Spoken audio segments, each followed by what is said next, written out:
COSORI TurboBlaze display flickering or going dark? Here's what to know.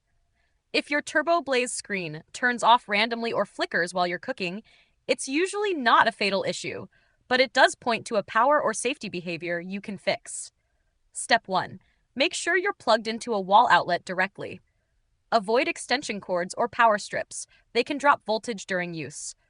Plug the fryer directly into a grounded wall outlet to keep power consistent. Step 2. Check for a tripped GFCI outlet. If you're using a kitchen or outdoor outlet, see if the reset button on the outlet has popped. Press it back in if needed. A GFCI trip can cut power momentarily and make the screen go dark. Step 3. Avoid plugging into overloaded kitchen circuits. Don't run the fryer at the same time as high-draw devices like a toaster or microwave on the same outlet. Flickering can happen when the circuit struggles to supply enough power. Step 4. Reset the fryer with a full power cycle. Unplug the unit, wait 60 seconds, and plug it back in. If the display powers on normally and stays lit, it was likely a minor drop in voltage or a triggered safety feature. If the screen keeps flickering or won't stay on, the control board may be failing. Reach out to COSORI support for next steps.